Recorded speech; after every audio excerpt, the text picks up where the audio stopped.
So आता आपण maths या टॉपिकवरती चर्चा करूयात. ॲक्च्युली मॅथ्सला आपण सांगितल्याप्रमाणे 20 क्वेश्चन्स येतात प्रिलिम्ससाठी आणि 20 मार्क्स त्याच्यासाठी असतात.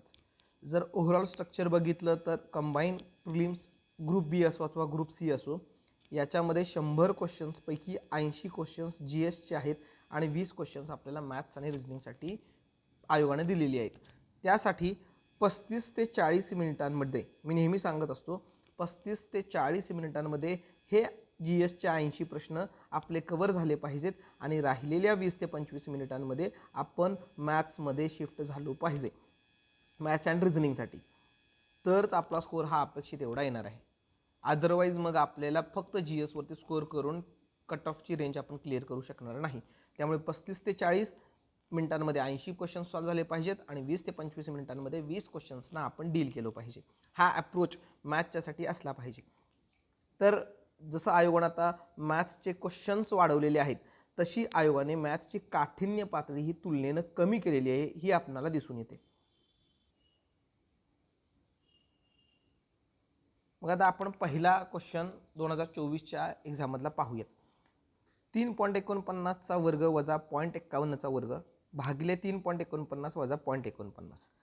आता ज्यांनी हा पॅटर्न पहिल्यांदा पाहिलेला आहे त्या विद्यार्थ्यांना असं वाटत असेल की वर्ग करायचा आहे दोन संख्यांचा, त्याच्यातून वजाबाकी करायची आणि त्या वजाबाकीला एका फरकाने भागायचं आहे असं जनरली वाटू शकतं. पण हा क्वेश्चन असा सॉल्व करायचा नाही आहे. हा क्वेश्चन ट्रिक्सच्या माध्यमातून किंवा सूत्रांच्या माध्यमातून, फॉर्म्युलिजच्या माध्यमातून सॉल्व करायचा आहे. पहा कसं सॉल्व करायचं. 3.49चा वर्ग वजा 0.51चा वर्ग भागिले 3.49 वजा 0.49 म्हणजे काय, तर a² - b² divided by a - b हा फॉर्मॅट आहे. आपल्याला a² - b² सूत्र माहिती आहे. a² - b² म्हणजे काय असतं, तर a + b आणि a - b हे त्यांचं एक्सपान्शन आहे. तेच फक्त इथं ठेवायचं आहे. विदिन 2 सेकंडमध्ये आपण आन्सर काढू शकतो.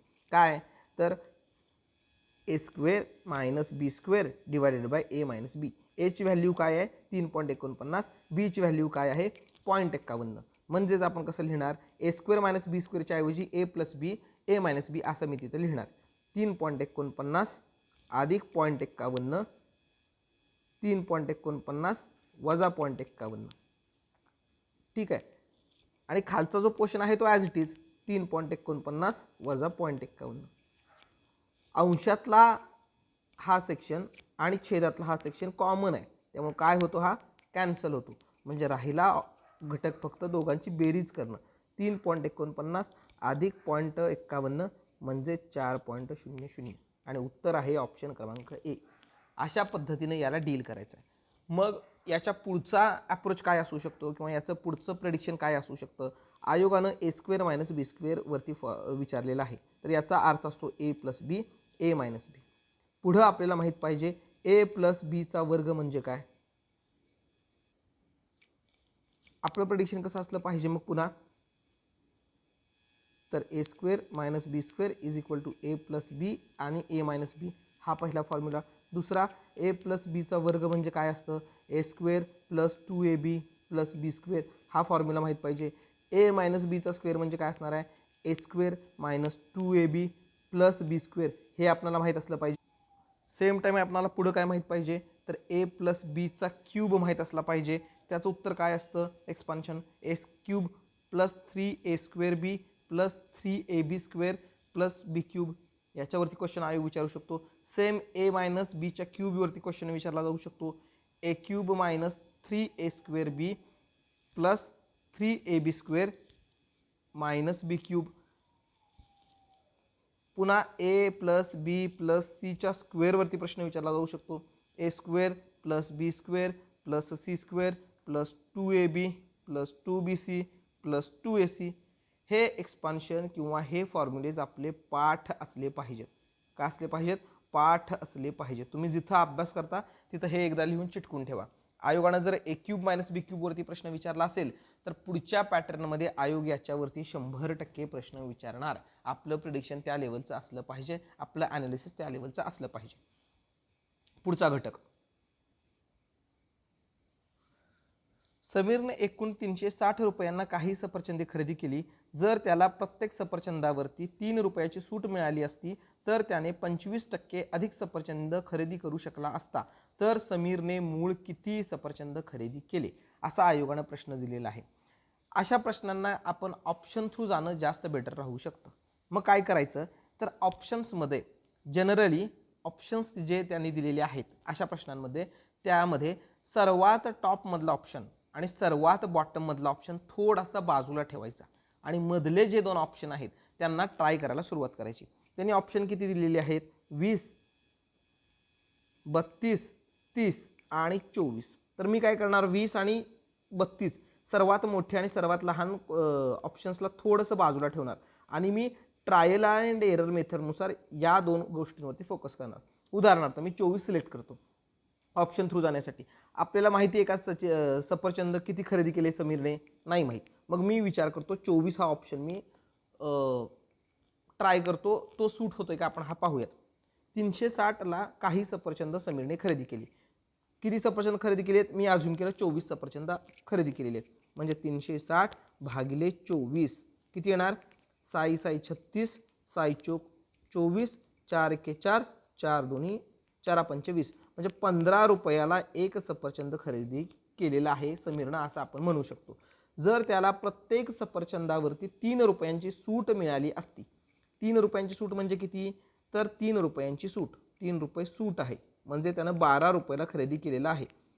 तर तो अधिक 25 सफरचंद खरेदी करू शकला असता. मग परत 360 भागिले 12 किती येणार आहे 12 के 12 12 2 24 12 3 36 म्हणजे 30. किती सफरचंद खरेदी करू शकला असता तो 30. पण ॲक्च्युली किती केले त्याने सफरचंद खरेदी 24 असं आपण अज्युम केलं. मग 24 हे 25% अधिक आहे का 30 पेक्षा किंवा 30 हे 24च्या 25%नी अधिक आहे का बघूया ट्राय करून. 24 टक्केवारी कशी काढतो त्याने विचारले 25% अधिक सफरचंद मिळाली असती. ओरिजिनल सफरचंदांची संख्या आहे 24 गुणिले 25% अधिक म्हणजे 125/100 25 चोक 100 25 5 125 6 चोक 24 6 5 30 म्हणजे 30 हे आन्सर बरोबर मिळतं जुळतं आहे एकमेकांना. म्हणून ऑप्शन क्रमांक 1. अशा प्रश्नांना ऑप्शनमधून जाणं अपेक्षित असतं. मग कसं करायचं तर सर्वात मोठा आणि सर्वात शेवटचा ऑप्शन थोडासा बाजूला ठेवायचा. उत्तर यामध्ये नसेल असं नाही, असू शकतं पण जास्तीत जास्त कंडिशनमध्ये आयोग काय करतोय तर सर्वात मोठा ऑप्शन आणि सर्वात छोटा ऑप्शन गणितांमध्ये याच्यापेक्षा मधले जे दोन ऑप्शन्स असतात त्यातला ट्रायल आपण करता आली पाहिजे. ठीक आहे. आपण डायरेक्ट 24 घेतलं. आता आपण 32 घेऊन ट्राय करून बघूया होतंय का. आता आपण ऑप्शन 2 घेऊन बघू तिथं ते सूट होतंय का बघा. समीरने एकूण 360 सफरचंद खरेदी केली. बरं मी अज्युम करतो 30 सफरचंद त्याने खरेदी केलेले आहेत म्हणजे साधारणतः एक सफरचंद त्याला 13 रुपयाला पडलंय. त्याने 3 रुपये सूट दिलेली आहे म्हणजे 10 रुपयाला सफरचंद असलं पाहिजे. पुन्हा 360 भागिले 10 किती आलं 36 आलं. ओरिजिनल त्याने सफरचंद खरेदी केलेली आहे 30 आणि वाढीव सफरचंद येणार 36. मग दोघांच्या मध्ये 25%चा फरक आहे का चेक करा. 30 गुणिले 125/100 36 येतंय का नाही येत. 5 दुनी 10 5 5 दुनी 10 5 5 25 आणि 25 त्रिक 75 भागिले 2 म्हणजे साधारणतः 2 त्रिक 6 2 7 14 37.5 हे उत्तर येतंय. हे याला मॅच होतंय का नाही म्हणजे ऑप्शन 2 चुकीचा आहे. असं ऑप्शनमधून जाणं अशा पॅटर्नला योग्य असतं. मग कुठले चूज करायचे मी सांगितलं तर सर्वात शेवटचा आणि सर्वात पहिला म्हणजे सर्वात लहान आणि सर्वात शेवटचा यांना थोडंसं बाजूला ठेवायचं आणि मधले जे दोन ऑप्शन्स आहेत त्यांना पहिल्यांदा चेक करायचं कारण जास्तीत जास्त वेळा तिथंच आन्सर असू शकतं. हे विदिन 10 सेकंदाचं काम आहे.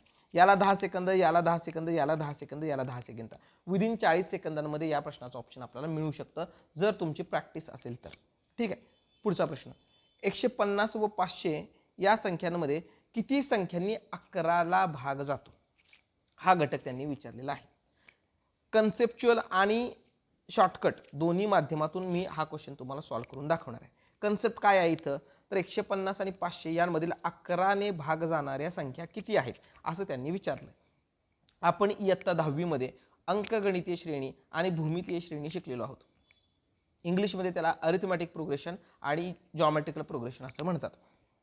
मग आपण त्याच्यामध्ये एक फॉर्म्युला शिकलो होतो जर एखादी श्रेणी अंकगणितीय श्रेणी असेल तर nth पद काढायचं असेल तर त्याचा फॉर्म्युला असतो Tn is equal to a plus n minus 1 into D. जर ती श्रेणी अंकगणितीय श्रेणी असेल तर म्हणजेच अरिथमॅटिक प्रोग्रेशनमध्ये असेल तर मग त्यांनी काय विचारलं 150 आणि 500 मधल्या 11ने भाग जाणाऱ्या संख्या किती आहेत असं विचारलेलं आहे. 11ने भाग जाणारी 150 ही संख्या आहे का? नाही आहे. मग पहिली संख्या कुठली असणार आहे? 154 असणार आहे. बघा कारण 154लाच 11ने भाग जातो. 11 एके 11 राहिले 4 11 चौक 44 म्हणजे पहिल्यांदा 154 ही संख्या येणार आहे. आणि शेवटी 500ला 11ने भाग जातो का? नाही जात. मग त्याच्या अगोदरची संख्या कुठली असणार आहे? तर 495 असणार आहे. 495 भागिले 11 11 चौक 44 राहिलेले घटक 4 11 5 55. ठीक आहे. म्हणजे 11ने भाग जाणारी शेवटची संख्या असणार आहे 495. म्हणून आपण 150 आणि 500 याच्यामध्ये 11ने भाग जाणाऱ्या संख्येची सुरुवात ही 154 पासून सुरू होईल आणि शेवटची संख्या मात्र 495 एवढी असेल. आणि अशा किती संख्या 11ने भाग जाणार आहेत असं त्यांनी आपल्याला विचारलंय. आपण Tnच्या सूत्रामध्ये टाकणार. Tn म्हणजे काय? शेवटची संख्या आहे 495. बरं ए किती आहे? ए म्हणजे पहिलं पद 154 आहे अधिक n आपल्याला काढायचं आहे. किती संख्या आहेत म्हणजे n काढायचा आहे n-1 इंटू डी म्हणजे दोघांच्यातला डिफरन्स. दोन संख्यांमधला डिफरन्स हा किती आहे? 11ने भाग जातो असं म्हटलंय म्हणजे फरक हा 11चाच असला पाहिजे. या गोष्टी इथं गेल्या. 495 बरोबर 154 अधिक 11n वजा 11 495 बरोबर 154 मधून 11 गेले राहिले 143 अधिक 11n 143 तिकडं गेलं राहिलं 2 5 आणि 3 352 11n n is equal to 352 भागिले 11 11 त्रिक 33 राहिले 2 11 दोन्ही 22 म्हणजे n ची संख्या आपल्याला काय आली तर n ची संख्या आपणाला 32 आलेली आहे. ऑप्शन क्रमांक 2 हा कन्सेप्ट आहे. हा काय आहे? कन्सेप्ट आहे Tn बद्दल. तसाच जर अंकगणितीय श्रेणी असेल तर प्रेडिक्शन काय असू शकतं? या संख्यांची बेरीज किती आहे असा आयोग विचारू शकतो.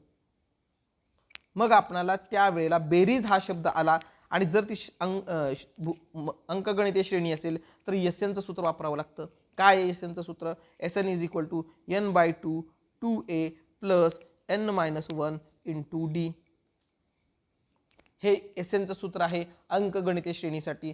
जर भूमितीय श्रेणी असेल तर टीएनचं सूत्र काय असणार आहे? तर Tn is equal to AR n-1 अशा पद्धतीचं असू शकतं. आणि सेम जर भूमितीय श्रेणी असेल तर एसएनचं सूत्र काय असेल? Sn is equal to A 1 minus R raise to n divided by 1 minus R. जर R हा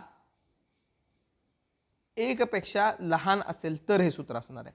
तर आपणाला या अनुषंगाने त्याचं डील करणं आलं पाहिजे.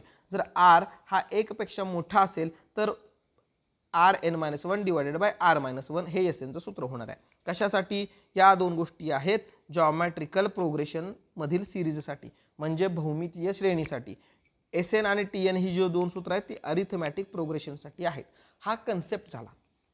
हे कन्सेप्च्युअल जाणं अपेक्षित आहे. पण आपल्याला तेवढा वेळ असू शकेल का? ती सूत्र आठवू शकतील का? हा जर प्रॉब्लेम आला तर आपणाला शॉर्टकट सुद्धा माहीत असणं अपेक्षित आहे. शॉर्टकट कसा? 150 आणि 150 आणि 500 मध्ये 11ने भाग जाणाऱ्या संख्या किती आहेत? कुठपर्यंत काढायचं आहे? 500 पर्यंत. म्हणजे 500 भागिले 11 पूर्ण भाग जाणारे घटक पहा. 500 केलं भागिले 11 केलं. 11 एके 11 11 चौक 44 44 आलं राहिलं 6 6ला मी इथला शून्य घेतला 60 आलं म्हणजे 11 5 55. पूर्ण भाग जाणारी संख्या किती आहे? पूर्ण भाग जाणारी संख्या 45 आहे. ठीक आहे 45 आहे मान्य आहे. पण कुठून? आपण 0 पासून घेतलेला आहे 500 पर्यंत म्हणजे 11ने 500 पर्यंत पूर्ण भाग जाणाऱ्या संख्या आहेत 45. पण त्यांनी विचारलंय 150 पासून म्हणजे 150 मध्ये किती असणार आहेत? पुन्हा तोच 150 भागिले 11 11 एके 11 राहिले 4 11 त्रिक 33 राहिले 7. आपल्याला बाकीशी घेणं देणं नाही. राहिला मुद्दा 13 म्हणजे 0 ते 150 मध्ये किती संख्या आहेत? 11ने भाग जाणाऱ्या 13 आहेत. मला विचारलंय त्यांनी 150 ते 500 मध्ये, म्हणजे या 45 मधून मी 13 वजा करणं अपेक्षित आहे. उत्तर येतं 32. हा झाला शॉर्टकट. ठीक आहे, अशा पद्धतीने तुम्ही त्याला डील करू शकता. कुठपर्यंत विचारलंय? कुणापासून विचारलंय? जर 0 पासून 500 पर्यंत विचारलं असतं तर मी डायरेक्ट 45 मार्क केलं असतं, पण त्यांनी मला विचारलंय 150 पासून 500 पर्यंत, म्हणजे क्वाईट ऑब्वियस 150च्या अगोदरच्या या 13 संख्या आपल्याला याच्यातून वजा कराव्या लागणार आहेत, म्हणून त्याचं उत्तर 32 येणार आहे. कन्सेप्च्युअल पण आहे आणि तिथं असणारा शॉर्टकट पण आहे. तुम्हाला जे कन्व्हिनियंट वाटतं त्याच पद्धतीने तुम्ही जाऊ शकता. पुढं, जर एका कुटुंबाचे मासिक उत्पन्न 40,000 रुपये असेल तर त्या कुटुंबाचे घर भाडे म्हणजे हा घटक, किराणा माला हा घटक आणि प्रवास याच्यावरती किती खर्च झालेला असू शकतो? घर भाडे किती आहे? 110 डिग्री आहे. प्रवास किती आहे? 70 आहे. किराणा किती आहे? 90 आहे. म्हणजे 270 डिग्री आहे. त्यांनी ऑलरेडी इथे दिलंय. कुठल्या व्हॅल्यूज घेतल्या? या व्हॅल्यूज घेतल्या. 110, 70, 90. 270 डिग्री हा एकूण घटक झाला. एकूण उत्पन्न किती आहे? 40,000 आहे. म्हणजे 270 गुणिले 40,000 भागिले 360. 360 का घेतलं? एका सर्कलमध्ये कोणतंही सर्कल असेल तर त्याच्या अंशांची बेरीज ही 360 असते, म्हणजे त्यांच्या कोनांची बेरीज 360 असते. फॉर एक्झाम्पल 110, 40, हे 110, हे 40, 90, 50, 70 यांची बेरीज करून बघा, ती 360 आहे. मग 270 डिग्री आपल्याला विचारले त्यांनी, कुटुंब, किराणमाला आणि प्रवास यांवरचा एकूण खर्च किती आहे? मग कुटुंब कुठं आहे? कुटुंब इथं आहे 110, 90 आणि ट्रॅव्हल 70. या घटकांची बेरीज येणार आहे 270. किती पैकी? तर 360 पैकी. म्हणून 270 गुणिले 40,000 भागिले 360 याला सॉल्व करायचं आहे. आपलं आन्सर मिळून जातं. 9 चोक 36, 9 त्रिक 27, 4 10 आणि 10,000 गुणिले 30, उत्तर आलं 30,000. किती सिंपल आहे कन्सेप्ट माहीत असेल तर. इथं काय करायचं होतं? या कोनांची ॲडिशन करायचे. किती पैकी आहे? 360. हे फक्त क्लिक होणं अपेक्षित होतं की या प्रश्नाला 360 भागायचं आहे. 360 कुठून आलं पिक्चरमध्ये? तर प्रत्येक वर्तुळाच्या कोनांची बेरीज ही 360 असते. हे ज्याला माहिती आहे त्याला हे क्वेश्चन जमला. पुढचा मुद्दा, अ ने ब ला एक वस्तू 10% नफ्याने विकली व ब ने तीच वस्तू अ ला परत 10% तोट्याने विकली. या व्यवहारामध्ये काय झाले? जनरली आपण काय विचार करू? ए ने ब ला विकले 10% नफ्याने आणि ब न परत ए ला विकले 10% तोट्याने, म्हणजे काहीच नफा नाही काहीच तोटा नाही असं जनरल माणूस उत्तर देऊ शकतो. आणि हाच काय आहे? ट्रॅप आहे, जो आयोगानं पहिलाच ऑप्शन सेट केलेला आहे. ना नफा ना तोटा असं कधीही होत नाही. कसं ते मी तुम्हाला सांगतो. फॉर एक्झाम्पल एखादी वस्तू 100 रुपयांना आहे असं आपण अझ्युम करूया. असं काय करूया आपण? अझ्युम करूया. ए ने बी ला 10% नफ्याने विकली. ओरिजिनल किंमत आहे 100. 10% नफा आहे म्हणजे 110 भागिले 100. 10% नफा आणि तोटा हा टॉपिक तुम्ही शिकला असल्यामुळे तुम्हाला माहिती आहे नफा कसा का कॅल्क्युलेट करायचा, तोटा कसा कॅल्क्युलेट करायचा. 100 भागिले 110 भागिले 100 म्हणजे ए ने बी ला विकलेली संख्या आहे 110 रुपयाला. मग आता बी ने काय केलं? परत ए ला विकलेली आहे 10% तोट्याने. मग बी साठी ओरिजिनल किंमत असणार 110 गुणिले 90 भागिले 100. 90 कुठून आलं पिक्चरमध्ये? तर 10% तोट्यानं विकलेली आहे, म्हणजे 100 वजा 10 किती आलं? 90. इथं 10% नफ्यानं विकली होती म्हणून 100 अधिक 10 केलं होतं आपण. इथं आता तोट्याने विकली म्हणजे 100 वजा 10 येणार. 90 भागिले 100 किती येतं घटक? तर 99. म्हणजे बी न कितीला विकली आहे? 99 रुपयाला ए ला विकलेली आहे. पहिल्यांदा ॲक्च्युअल किंमत किती आहे? 100 रुपये. ॲक्च्युअल किंमत 100 रुपये. ए ने बी ला विकली म्हणजे किती रुपये एचा फायदा झाला? 10 रुपये फायदा झाला. ॲक्च्युअल किंमत 100 आहे आणि परत एला 99 रुपयाला मिळाल्या म्हणजे 1 रुपया काय झाला? इथं परत एचा फायदा झाला. म्हणजे 10 अधिक 1 टोटल 11 रुपये एचा काय झालेला आहे? नफा झालेला आहे. ऑप्शन अ बरोबर आहे. पुढचा घटक, 18 मीटर लांब व 12 मीटर रुंद असणाऱ्या जागा व्यापण्यासाठी 30 सेंटीमीटर चौरस आकृती किती फरशा बसवाव्या लागतील?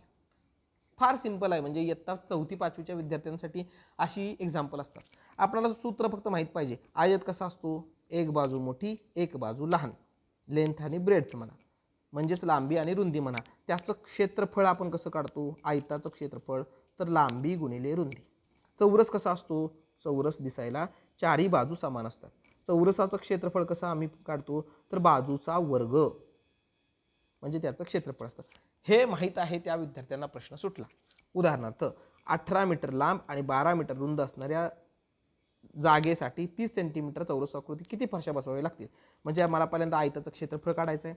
किती आहे, 18 मीटर गुणिले 12 मीटर. आता त्यांनी दिलंय मीटरमध्ये म्हणजे, आणि ही गोष्ट दिली सेंटीमीटरमध्ये.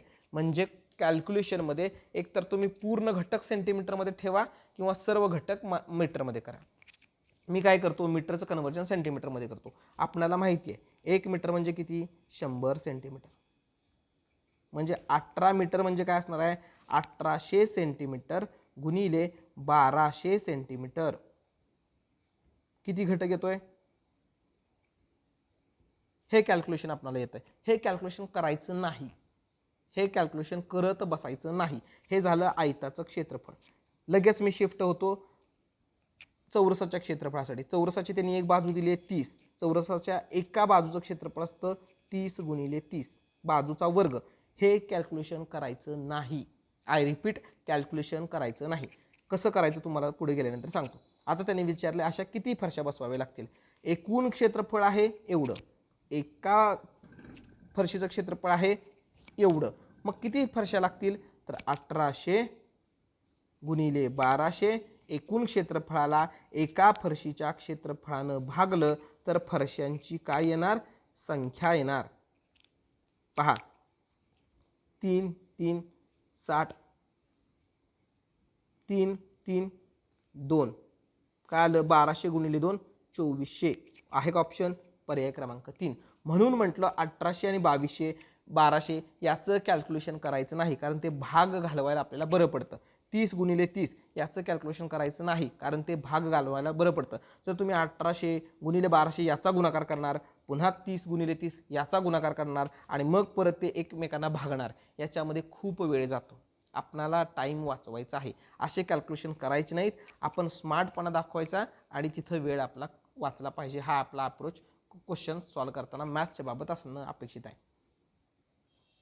मग याच्यातून आपल्याला काय कळतंय तर याच्यातून आपणाला क्षेत्रफळ, घनफळ यांचे फॉर्म्युलेज पाठ असले पाहिजेत. चौरस असेल, आयत असेल, त्रिकोण असेल, वर्तुळ असेल, यांचे क्षेत्रफळ घनफळाचे फॉर्म्युले पाठ करणं आपलं कर्तव्य आहे. हे आपलं काय असेल, प्रेडिक्शन असेल. आयोग याच्यावरती पुढे जाऊन प्रश्न विचारू शकतो. पुढचा मुद्दा, ताशी 80 किलोमीटर वेगाने जाणारी 700 मीटर लांबीची एक आगगाडी 72 सेकंदामध्ये एका प्लॅटफॉर्मला ओलांडते तर प्लॅटफॉर्मची लांबी किती. 5वी 6वीची उदाहरण आहे. आपण 5वी 6वीमध्ये शिकलोय. कसं काढतो आपण, speed is equal to distance upon time. म्हणजे वेग बरोबर अंतर भागिले कालावधी. हे आपण 5वीमध्ये शिकलोय. तेच इथे इम्प्लिमेंट करायचं आहे. त्यांनी काय विचारलंय, 80 किलोमीटरने, फक्त एक लक्षात ठेवायचं, जेव्हा किलोमीटर पर आर याचं रूपांतर मीटर पर सेकंडमध्ये जेव्हा आपण करत असतो तेव्हा त्याला 5/18ने गुणायचं असतं. हे फक्त पाठ असणं अपेक्षित आहे. हे पाठच करून ठेवायचं, कारण स्पीड, डिस्टन्स, टाईम आणि ट्रेन याच्यावरती हमखास प्रश्न आयोग विचारतोय. आणि या पेपरमध्ये तर आयोगाने 2 क्वेश्चन विचारलेले. 2024च्या क्वेश्चनमध्ये आयोगाने 2 क्वेश्चन विचारलेत. म्हणजे आयोगाचा स्पीड, डिस्टन्स, टाईम हा टॉपिक खूप इम्पॉर्टंट आहे आणि फार सिंपल प्रश्न आहे. एकदा क्लिअर करून घ्या. 80 किलोमीटर आणि गणितामध्ये कसं असतं, प्रत्येक वेळेला एखादा घटक किलोमीटरमध्ये आणि एखादा घटक सेकंदमध्ये असं चालत नाही. दोघांची युनिट हे एकाच लेवलमध्ये असले पाहिजेत. SI पद्धतीमध्येच दोघांचे युनिट असले पाहिजेत. एकाचं SI आहे आणि एकाचं CGS आहे असं करून चालत नाही. जसं आपण 1800 आणि 1200 हे मीटरचं कन्वर्जन सेंटीमीटरमध्ये केलं. का केलं, कारण हे सेंटीमीटरमध्ये आहे. मग तुम्ही याला सेंटीमीटरमध्ये कन्वर्ट करा, अदरवाईज या 30 सेंटीमीटरला मीटरमध्ये कन्वर्ट करा. पण एकाच पद्धतीमध्ये सगळे युनिट्स असले पाहिजेत. इथं सुद्धा सेम तसंच त्यांनी दिलेलं आहे. इथं किलोमीटर दिलंय, इथं मीटर दिलंय. मग आपण काय करायचं, या किलोमीटरचं कन्वर्जन मीटरमध्ये करा किंवा या मीटरचं कन्वर्जन या किलोमीटरमध्ये करा. हे आपल्याला माहीत असणं पाहिजे. मग आता बघूया, 80 किलोमीटर म्हणजे काय असतं, मी सांगितलं त्याचं मीटर पर सेकंदमध्ये रूपांतर करायला 80 गुणिले 5/18 भागायचं असतं. हे कॅल्क्युलेशन करायचं नाही. आय रिपीट, हे कॅल्क्युलेशन करत बसायचं नाही. आपला वेळ तिथं वाचत असतो. कसं ते पुढे जाऊन सांगतो मी. Speed is equal to distance upon time. बरं ठीक आहे, स्पीड किती आहे 80 आहे, पण मला कशामध्ये कन्वर्ट करायचं आहे, मीटर पर सेकंदमध्ये कन्वर्ट करायचं आहे, म्हणजे 5/18 आलेला आहे. डिस्टन्स किती आहे, डिस्टन्स म्हणजे काय असणार आहे, त्या रेल्वेची लांबी आणि त्या प्लॅटफॉर्मची लांबी या दोघांची ॲडिशन म्हणजे डिस्टन्स असणार आहे. तिथं त्यांनी काय दिलं आहे, 700 मीटर आगगाडीची लांबी, म्हणजे आगगाडीची लांबी 700 मीटर दिलेली आहे, प्लस प्लॅटफॉर्मची लांबी आपल्याला काढायला सांगितली, म्हणजे प्लॅटफॉर्मची लांबी आपण x मानतो आणि लागणारा टाईम आहे 72 सेकंद. हे 72 मी तिकडं नेलं, 80 भागिले 5/18 गुणिले 72 बरोबर 700 अधिक x.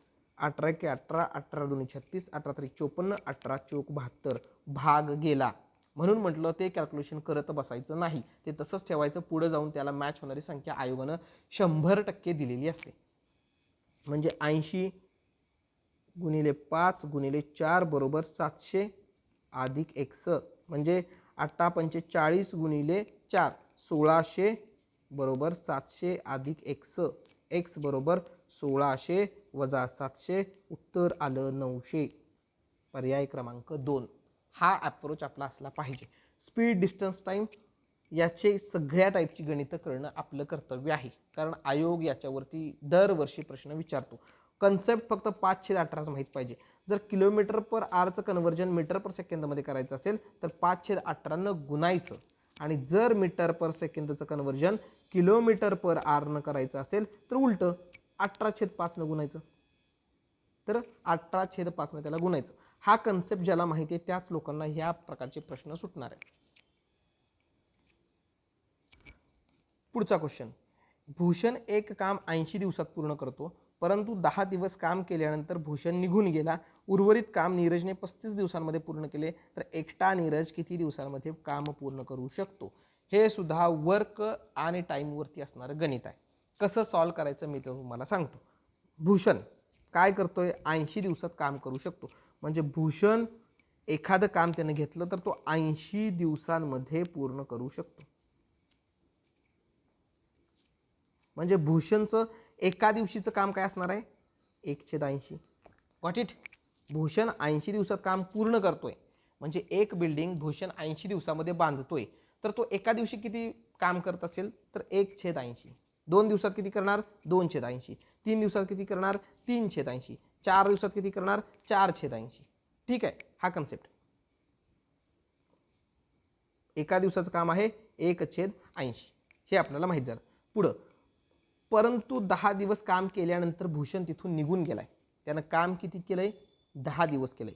एका दिवसाचं काम 1/80, 2 दिवसाचं काम 2/80, 3 दिवसाचं काम 3/80, 10 दिवसांचं काम 10/80. 10 का पिक्चरमध्ये आलं, 10 दिवस त्यानं काम केलंय म्हणून. आणि मग तिथून तो निघून गेला. मग राहिलेलं काम कुणी पूर्ण केलंय, 35 दिवसांमध्ये नीरजनं पूर्ण केलेलं आहे. 35 दिवसांमध्ये नीरजनं काम पूर्ण केलंय, पण आपल्याला माहिती आहे का किती दिवसांमध्ये पूर्ण केलंय, नाही आहे. तेच आपल्याला काढायचं आहे. आयोगानं विचारलंय नीरज एकटा ते काम किती दिवसात पूर्ण करू शकतो. 10/80 अधिक 1/35 बरोबर 1. एक का काम पूर्ण जेव्हा होतं तेव्हा त्याला आपण 1 असं म्हणत असतो. एखादी बिल्डिंग बांधून झाली, एखादं काम पूर्ण करून झालं तर त्याला इक्विव्हॅलंट टू 1 घ्यायचं असतं. हा नियम आहे.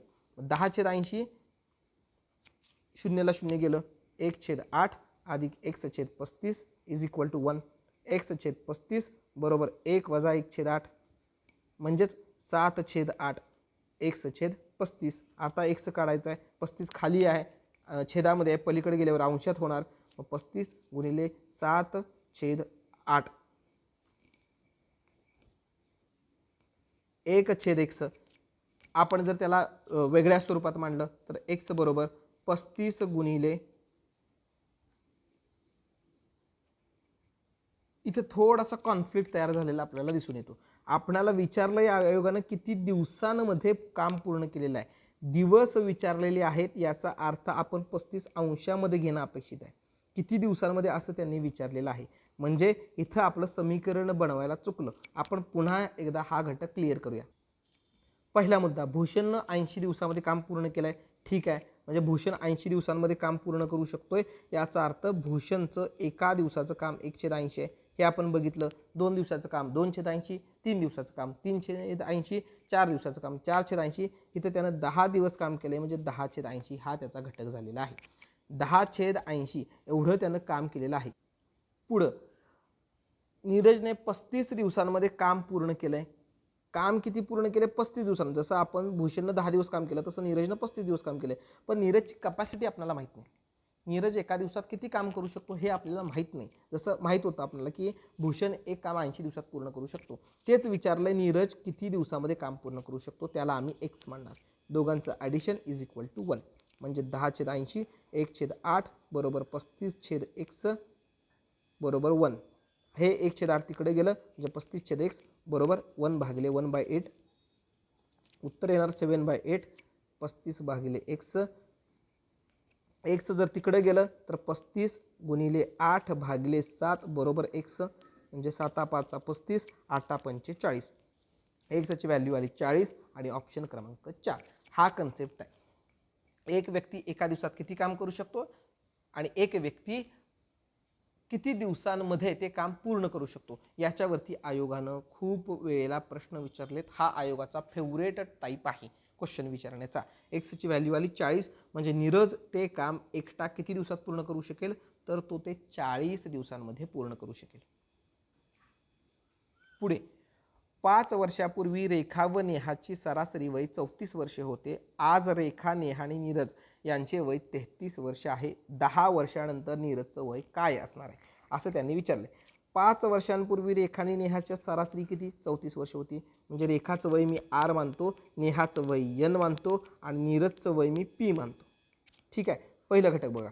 5 वर्षांपूर्वी रेखा आणि नेहाच्या वयाची सरासरी 34 वर्ष होती. 5 वर्षांपूर्वी. आजचं रेखाचं वय R आहे. 5 वर्षांपूर्वी तिचं वय R-5 होतं.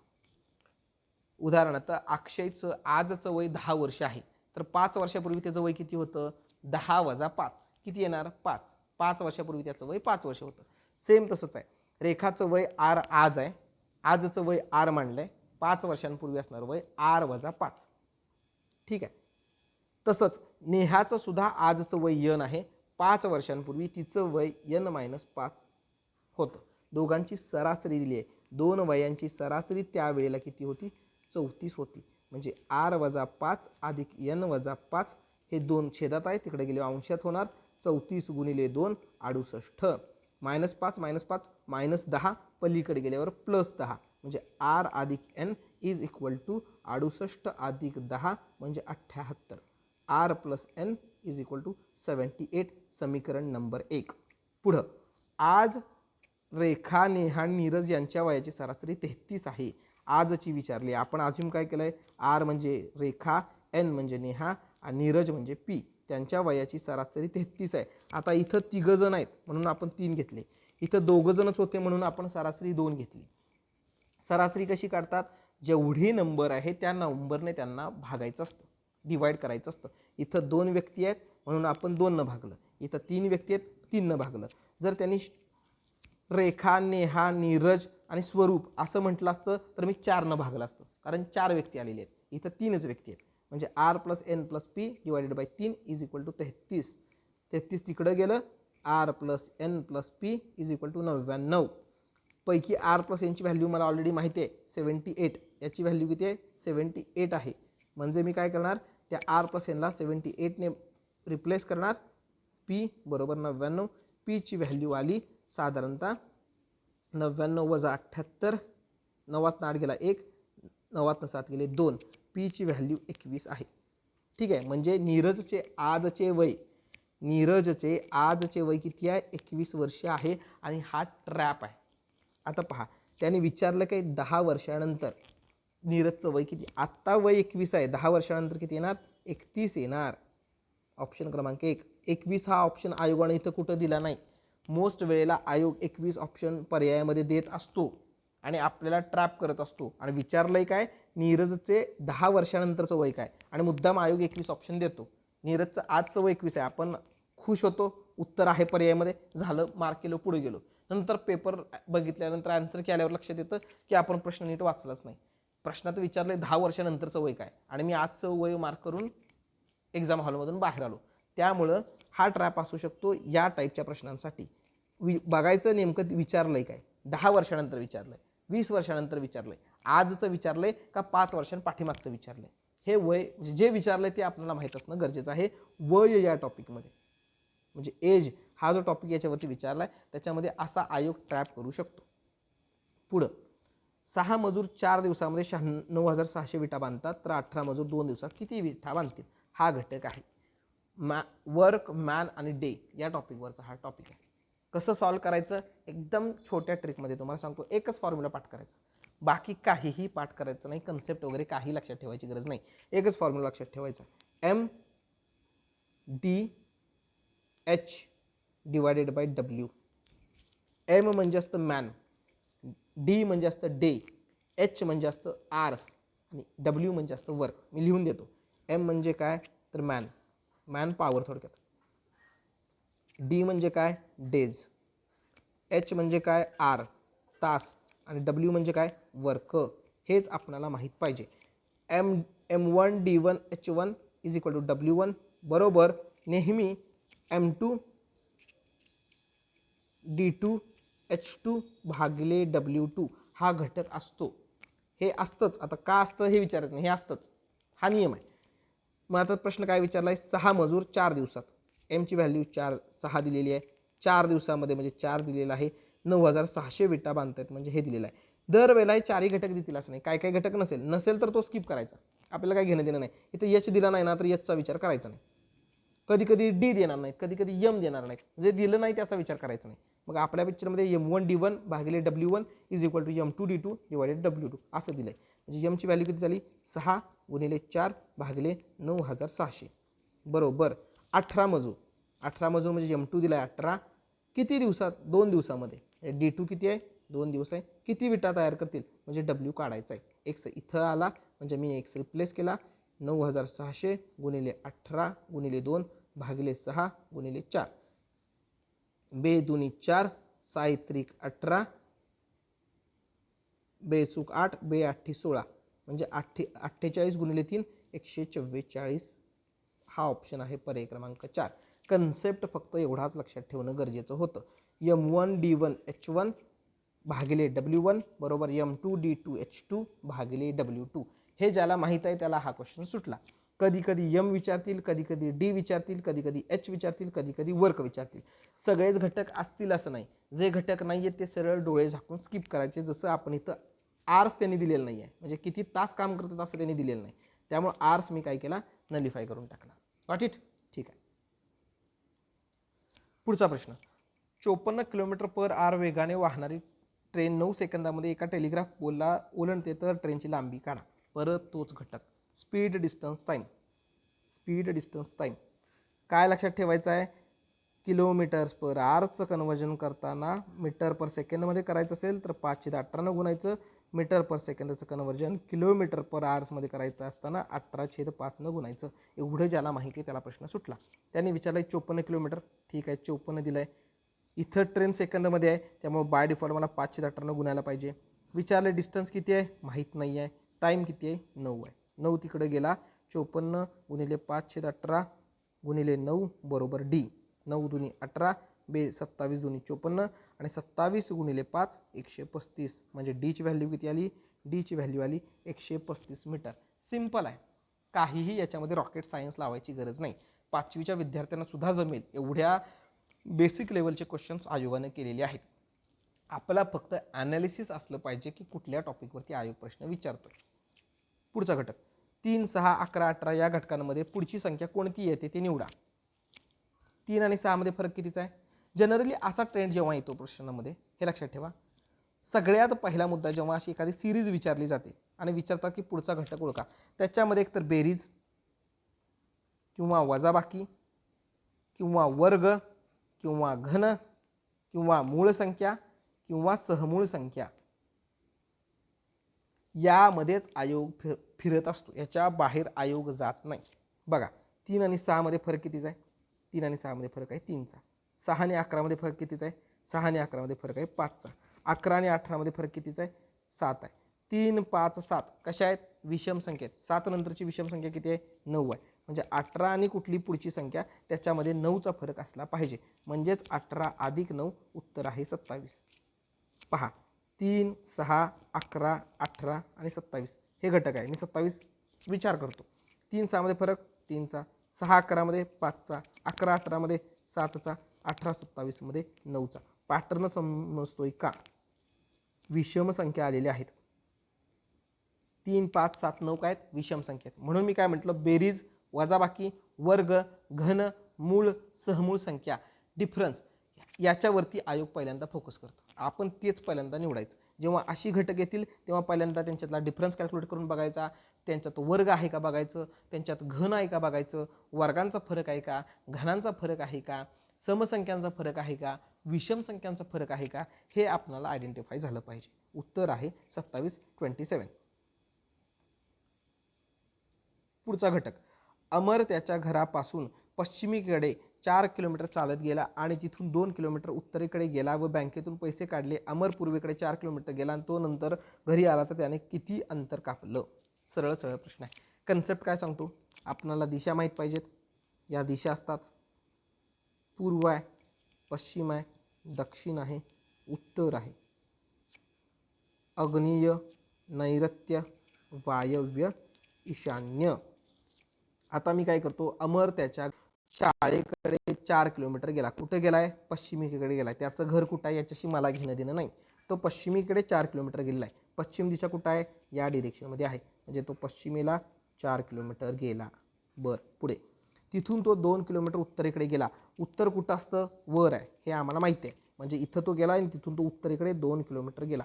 तिथून तो पूर्वेकडे 2 किलोमीटर जाऊन बँकेत गेला. 4 किलोमीटर सॉरी, म्हणजे पूर्व कुठं आहे? इकडं आहे. 4 किलोमीटर गेला आणि मग तो घरी गेला. मग तो त्याच्या घरी गेला तर त्या दोघांच्या मधलं अंतर काय असेल? घर त्याचं कुठं आहे? इथं घर आहे असं आपण अज्युम करूया. आपल्याला घराशी त्याच्याशी घेणं देणं नाही आहे. 4 या डिरेक्शनमध्ये आहे आणि 4 या डिरेक्शनमध्ये आहे. काय होईल? कॅन्सल होईल. ॲरो पहा, एक या डिरेक्शनमध्ये जातो, एक या डिरेक्शनमध्ये जातो. म्हणजे हे 2 कॅन्सल होईल. राहिला घटक फक्त 2 किलोमीटर वर दाखवणारा ऑप्शन क्रमांक 3. विदिन 2 सेकंद उत्तर येत आहे. कन्सेप्ट काय लक्षात ठेवा?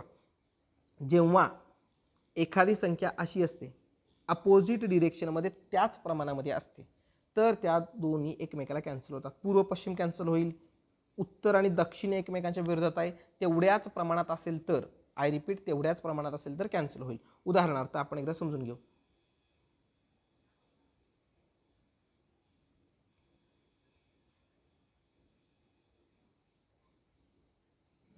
एखादी व्यक्ती पूर्वेकडे 5 किलोमीटर गेली, सॉरी पश्चिमेकडे 5 किलोमीटर गेली.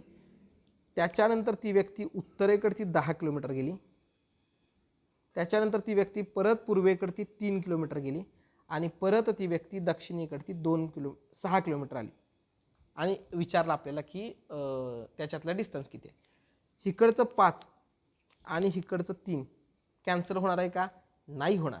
पण त्या डिजिटमध्ये कॅन्सल होणार. म्हणजे 5 आहे, 3 आहे, 5 पेक्षा मोठा आहे, म्हणजे हा जो पोर्शन आहे 3 तो याच्यातून वजा होणार. राहिलेलं डिरेक्शन हेच, म्हणजे किती? नेट इक्विव्हॅलंट 2 राहणार. ठीक आहे. हे दोन्ही 3 3 असतं तर कॅन्सल झालं असतं. पण इथं काय 3 आहे, इथं आहे 5, म्हणजे या डिरेक्शनमध्ये आहे. सिम्बॉल त्याच डिरेक्शनमध्ये राहणार, पण राहणार किती? 2. दोघांच्यातला फरक राहणार. इथं उत्तर आणि दक्षिण याच्यामध्ये सुद्धा सेम. उत्तरेला आहे 10, दक्षिणेला आहे 6. म्हणजे उत्तर मोठा आहे, म्हणजे सिम्बॉल कुठं राहणार? उत्तरेकडेच राहणार. किती राहणार? दोघांच्यातला फरक 4 राहणार. म्हणजे हा घटक पुन्हा 4 राहणार. आणि मग त्यांनी विचारलं की दोघांच्यातला फरक किती? मग आपण इथं पायथागोरस वापरणार. पायथागोरस म्हणजे काय असतो? कर्णाचा वर्ग बरोबर एक बाजू वर्ग अधिक दुसरी बाजू वर्ग. 16 अधिक 4 बरोबर 20. एक्सचा वर्ग, एक्स म्हणजे √20. हे त्याचं काय असणार आहे? मीटर, सेंटीमीटर, किलोमीटर जे काय दिलं ते अंतर असणार आहे.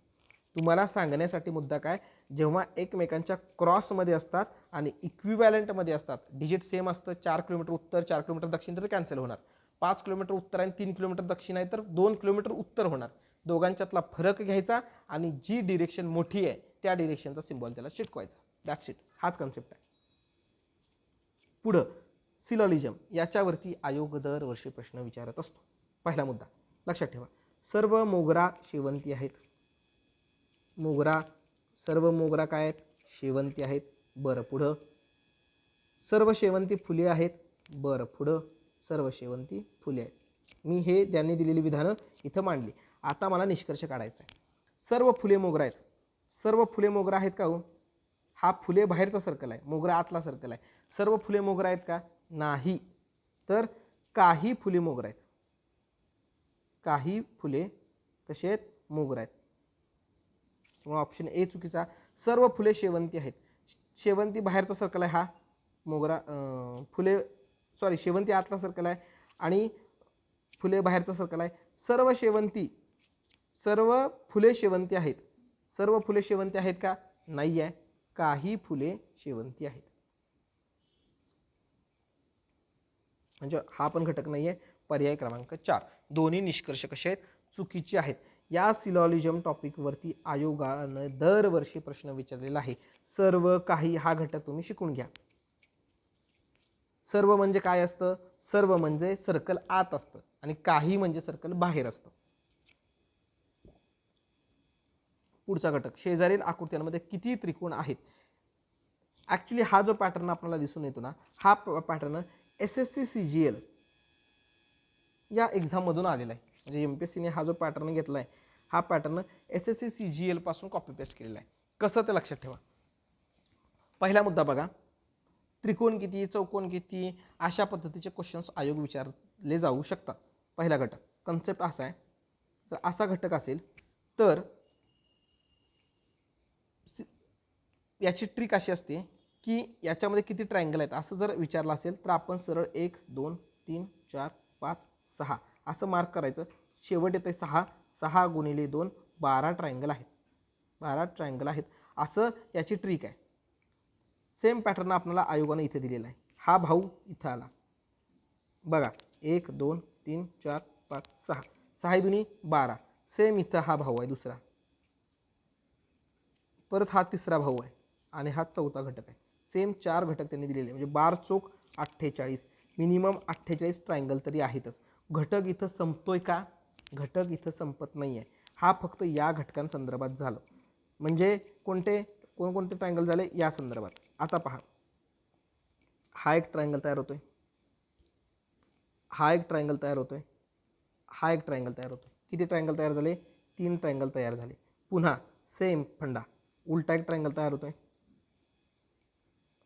हा एक ट्रायंगल तयार होतोय आणि हा एक ट्रायंगल तयार होतोय. किती ट्रायंगल तयार झाले? पुन्हा 3. आता लक्षात ठेवा, या दोघांच्यामध्ये हा एक ट्रायंगल तयार होतोय, या दोन भावांमध्ये हा एक ट्रायंगल तयार होतोय, इथं तयार होतोय, इथं तयार होतोय. सेम उलटं, इथं पण तयार होतोय, इथं तयार होतोय, इथं होतोय, म्हणजे 6. म्हणजे 48 आणि 3 51, 51 आणि 3 54, 54 आणि 6 60. ऑप्शन 2. एवढं जरी आपल्याला माहिती नसलं, आय रिपीट, एवढं जरी माहिती नसलं, हा जरी कन्सेप्ट आपल्याला माहीत असला तरी 6 दुनी 12 एवढे ट्रायंगल असतात. 12 24 26, 12 24 36 48. 48 तर फिक्स आहेत. 48 म्हणजे मिनिमम 48 ट्रायंगल असणारच आहेत. 48 ऑप्शन आहे का? नाही आहे. म्हणजे 48पेक्षा मोठा असणारा ऑप्शन एकच आहे, 60. आपला वेळ इथं वाचला. पुढे कॅल्क्युलेशन करायची सुद्धा गरज नाही. आयोगाला फक्त एवढं अपेक्षित होतं. मग यावर्षी ट्रायंगल विचारलेत, पुढच्या वर्षी चौरस विचारतील. एखादा घटक दिला जाईल आणि विचारला जाईल याच्यामध्ये किती चौरस आहेत, किती आयत आहेत. यूट्यूबवरती एक सिरीज आहे, हार्डली एक 7 ते 8 मिनिटांची सिरीज आहे. त्या 8 मिनिटांमध्ये किती ट्रायंगल आहेत, किती चौरस आहेत, किती सरळ रेषा आहेत, अशा पद्धतीचे घटक त्यांनी कव्हर केलेले आहेत. हार्डली 10 ते 15 मिनिटं लागतात तो एकच टॉपिक पाहायला. ती यूट्यूबवरून तुम्ही सिरीज कव्हर करून घ्या. कुठला? त्रिकोण कसा काढायचा, चौकोन कसा काढायचा, स्ट्रेट लाईन किती आहेत हे त्यांनी त्याच्यामध्ये सांगितलेलं आहे. SSC CGLचा पॅटर्न आहे. आयोगाने यावर्षी जर ट्रायंगल विचारलेत तर पुढच्या वर्षी 100% चौरस किंवा आयत विचारले जाऊ शकतील. एखादा ट्रायंगल दिला असेल किंवा एखादी आकृती दिली असेल आणि त्याच्यामध्ये किती चौरस आहेत, किती आयत आहेत असं आयोग विचारू शकतं.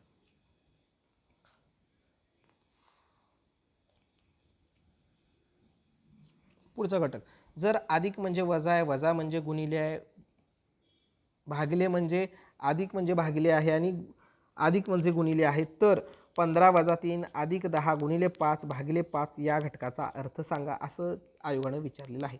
पदावली काय दिली आहे? 15 वजा 3 अधिक 10 गुणिले 5 भागिले 5. पण अधिक म्हणजे काय? वजा असतं. वजा म्हणजे काय? गुणिले असतं. भागिले म्हणजे काय? अधिक असतं. आणि गुणिले म्हणजे काय? तर भागिले असतं. संख्या आहे तशाच. कसं सॉल्व करणार हे? पहिलं कुठलं सॉल्व करायचं आपल्याला माहित असतं का? हो माहिती आहे. कसं? मी पहिल्या सेशनमध्ये सांगितलं होतं. कंचे भागू बेव हे लक्षात ठेवायचं. कंच म्हणजे काय? पहिल्यांदा कंस सोडवायचा. जर पदावलीमध्ये पहिल्यांदा कंस असेल तर कंस सॉल्व करायचा. भा म्हणजे भागाकार करायचा. गु म्हणजे गुणाकार करायचा. बे म्हणजे बेरीज करायची आणि व म्हणजे वजाबाकी करायची. याच सिक्वेन्समध्ये आपण जाणं अपेक्षित आहे. अदरवाईज तुम्ही ब्लंडर करून हातातले मार्क्स घालवून घ्याल. हे 10 वेळेला म्हणून पाठच करायचं. कंचे भागू बेव, कंचे भागू बेव. इथं कंस असता. समजा पहिल्यांदा कंस दिला असता मी इथं असा, तर पहिला कंस सॉल्व करायचा. ठीक आहे, हा नियम आहे. हा गणितामधला काय नियम आहे. पहिला कंस सॉल्व करायचा. कंस झाला की भागाकार करायचा. भागाकार झाला की गुणाकार करायचा. गुणाकार झाली की बेरीज आणि मग वजाबाकी. अशा फॉर्मॅटमध्ये सॉल्व करायचं असतं. कंस आहे का? नाही. पुढचा घटक बघा. भागाकार आहे का? हो आहे. 5 दुनी 10 म्हणजे इथं घटक काय येणार आहे? 2 येणार आहे. बरं, परत काय आहे? गुणाकार आहे. 5 त्रिक 15. पुन्हा काय येणार आहे? बेरीज येणार आहे. बेरीज कुठं आहे का? अधिक 5 ॲज इट इज. म्हणजेच 15 वजा 2 अधिक 5. 15 आणि 5 20. आतनं 2 गेले. सॉरी 15 त्रिक 45.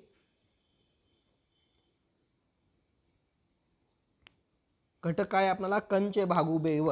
15 त्रिक 45 वजा 10 भागिले 10 म्हणजे ते 2 झालं अधिक 5. 15 45 अधिक 5 50 वजा 2 48. काय पाठ करायचं होतं? फक्त तुम्हाला कंचे भागू बेव एवढं माहीत पाहिजे होतं. कंस, मग भागाकार, मग गुणाकार, मग बेरीज आणि शेवटी वजाबाकी या पदावलीमध्ये जायचं आहे. हा पॅटर्न फक्त माहीत असणं अपेक्षित होतं. पुढचा घटक त्यांनी काय दिलंय? Brecht house. हे अशा पद्धतीने लिहितात. तर त्याच सांकेतिक भाषेमध्ये डिस्ट्रीब्युशन कसं लिहिलं जाईल पहा. लिहून घ्या. काय दिलं त्यांनी? BREAKTHROUGH.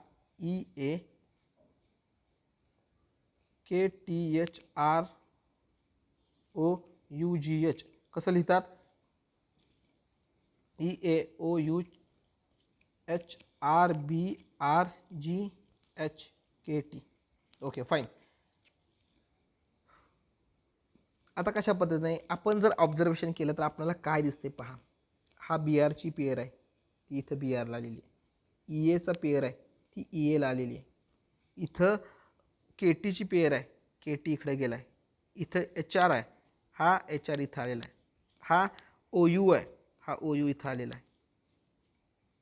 आणि हा GH आहे, हा GH इथं गेला आहे. याचा अर्थ काय? BR1 आहे ना, हा BR कुठं जातोय? BR1 शेवटी जातोय इथं त्या पॅटर्नमध्ये. EA काय 2 नंबरला आहे, हा 2 नंबरला येतोय. KT 3 नंबरला आहे, 3 नंबर सर्वात शेवट जातोय. HR 4 नंबरला आहे, HR इथं येतोय. OU काय येतो? OU 5 नंबरला आहे, तो इथं 2 नंबरला येतोय. आणि GH काय 6 नंबरला आहे, तो इथं 6 नंबरला जातोय. सेम असं फॉर्मॅट आहे. त्यांनी विचारलं या घटकाचं डिस्ट्रीब्युशन करा. म्हणजे डिस्ट्रीब्युशन BUTION.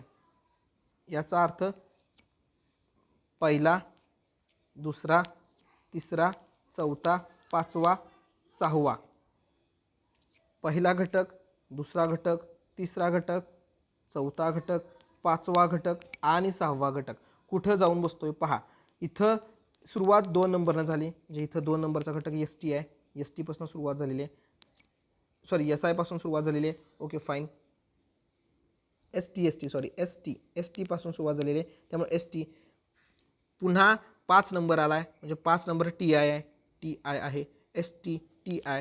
पुन्हा इथं काय 2 5 4 आलेला आहे. म्हणजे BU आलेला आहे. संपलं. पुन्हा काय आलेलं आहे?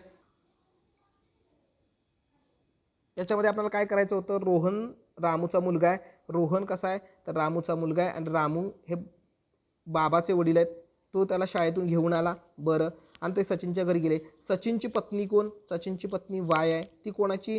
तर रोहनच्या आईची बहीण आहे. म्हणजे रोहनची आई आणि सचिनची पत्नी कशा आहेत? बहिणी बहिणी आहेत. म्हणजे रोहन या वायचा कोण झाला? भाचा झाला. हा वाय रोहनची कोण झाली? मावशी झाली. विचारलंय काय? सचिनची पत्नी रोहनच्या आईची बहीण आहे. सचिनच्या पत्नीचे रोहनच्या वडिलांशी नाते काय? सचिनची पत्नी म्हणजे वायचं रोहनच्या वडिलांशी रामूशी नातं काय? तर मेहुणी असणार आहे. ऑप्शन क्रमांक 3. ठीक आहे, अशा पद्धतीनं करायचं आहे. नातेसंबंधांसाठी तुम्ही PYQ करा. PYQs तुम्हाला केली की आयडियल कोण कुणाचा भाऊ आहे, कोण कुणाचा सासरा आहे, कोण कुणाची सून आहे, कोण कुणाची नात आहे, अशा पद्धतीचे प्रश्न आयोगानं विचारलेले आहेत. नातेसंबंधांवर कसं सॉल्व्ह करायचं मी तुम्हाला सांगितलं. हे डायग्रॅममध्ये सॉल्व्ह करायचं. मी जे आता तुम्हाला सॉल्व्ह करून दाखवलं. रोहन आहे, त्याचे वडील आहेत, त्याचे बाबा आहेत, त्याची आई आहे. आई माहीत नाही, मग मी एक्स मांडली. ती कशी आहे? फिमेल आहे, म्हणजे इथं फिमेल लिहिणं अपेक्षित आहे. रामू कोण आहे? मेल आहे. त्याची बहीण ही सचिनची बायको आहे, म्हणजे एक्सची बहीण वाय असेल, ती पण माहीत नाही आपल्याला, म्हणजे मी वाय मांडली. मग परत सचिनची बहीण. अशा पद्धतीनं फॉर्मॅटमध्ये याला लिहिणं अपेक्षित होतं. आणि नंतर पाहायचं विचारलंय काय. पुढचा घटक. हा जो घटक आहे ना, डेटा अनालिसिसद्वारा हा जो घटक ज्या विद्यार्थ्यांचा पहिल्यांदा क्वेश्चन पेपर हातात घेतल्या आणि मॅथ्सचा घटक सॉल्व केल्या ज्यांचा सुरुवातीला आलेला आहे त्यांनी हा क्वेश्चन स्किप करायला पाहिजे. तुम्ही याच्यामध्ये जर सॉल्व करत बसला तर तुमचा सर्व वेळ जाणार आहे. हा घटक किंवा हा पॅटर्न, एवढा मोठा पॅटर्न जेव्हा परीक्षेमध्ये दिसतो तेव्हा सरळ सरळ त्याला स्किप करणं हा शहाणपणा असतो. जर तुम्हाला पेपर सॉल्व करून झाल्यावर वेळ मिळाला तर तुम्ही बॅक टू त्या क्वेश्चनला येऊ शकता. अदरवाईज या क्वेश्चनला सोडतच नाही, बघतो मला कसं जमत नाही, असा अप्रोच इथं जर तुम्ही लावला तर तुमचा मॅथ्सला ब्लंडर झालाच आणि आयोगाच्या ट्रॅपमध्ये तुम्ही अडकला. या क्वेश्चनला स्किपच करायचं जर तो सुरुवातीला आला तर. वेळ मिळाला तरच या पॅटर्नला आपण हात घालायचा. अदरवाईज कोणतंही ऑप्शन मार्क करून लास्टला तो पॅटर्न सोडून द्यायचा. असे घटक सॉल्व करत बसायच्या नादाला लागायचं नाही सुरुवातीला. कारण का? वेळ घालवण्यासाठी आयोगानं रचलेला ट्रॅप आहे आणि आपल्याला ट्रॅप कळायला पाहिजे. ठीक आहे, आता मी सगळा पेपर सॉल्व करून झाला. माझ्या पेपरमध्ये 100वा प्रश्न आहे आणि माझ्याकडे आता 3-4 मिनटं वेळ राहिलेला आहे असं मी अज्युम करतो. आणि आता तुम्हाला हा क्वेश्चन कसा सॉल्व करायचा ते सांगतो. डायरेक्ट जेव्हा असा क्वेश्चन आपल्या समोर येईल ना तेव्हा प्रश्न वाचायचा नाही. काय वाचायचं? सगळ्यात शेवटी काय विचारलंय हे काय मी वाचत बसणार नाही. मी विचारलंय तर विज्ञानात कोण सर्वात जास्त गुण घेईल. मला विचारलंय विज्ञानाचं, म्हणजे बाकीचं काही आत फापट पसारा दिला असेल तर मी त्याच्याकडे सरळ सरळ दुर्लक्ष करणार असा याचा अर्थ आहे. आता पहा, ABCD 6 व्यक्ती आहेत. त्यांनी गणित आणि विज्ञानाच्या चाचणीत भाग घेतला. गणिताशी संबंध नाही कारण मला विचारलं त्यांनी विज्ञानाचं. Aचे गणितातील गुण घेणं देणं नाही. विज्ञानातील गुण Fच्या अगदी वर आहेत. हा घटक महत्त्वाचा आहे. Aचे गणितातील गुण Cच्या अगदी वर आहेत, गणिताचं घेणं देणं नाही. आणि विज्ञानातील गुण Fच्या अगदी वर आहेत. कोणाचं? Aचे गुण F पेक्षा जास्त आहेत. कसे? विज्ञानाचे. आपल्याला प्रश्न विचारला विज्ञानाचा, आम्ही गणितात लक्ष घालणार नाही. विज्ञानाचं विचारलंय ना, Aचा गुण F पेक्षा जास्त आहेत. बरं, बी हा विज्ञानात Cच्या अगदी वर आहे. म्हणजे बी हा विज्ञानात Cच्या अगदी वर असेल तर C टॉपर असणार आहे का हो? नाही. ऑप्शन 3 कटला. परंतु गणितात D पेक्षा कमी आहे, गणिताशी मला घेणं देणं नाही. पुढं Fने विज्ञानात D आणि E पेक्षा जास्त गुण मिळवले. म्हणजे F जो आहे त्यानं D आणि E पेक्षा जास्त गुण मिळवले, म्हणजे Dला जास्त मिळालेले असणार आहेत का? क्वाईट ऑब्वियस आहे, नाही मिळालेले, त्यामुळे हा पण ऑप्शन कटला. पुढे Fला D आणि E पेक्षा जास्त मिळालेत, म्हणजे D आणि E इथं कुठंतरी असणार आहेत. D आणि E Fच्या खाली कुठंतरी असणार आहेत.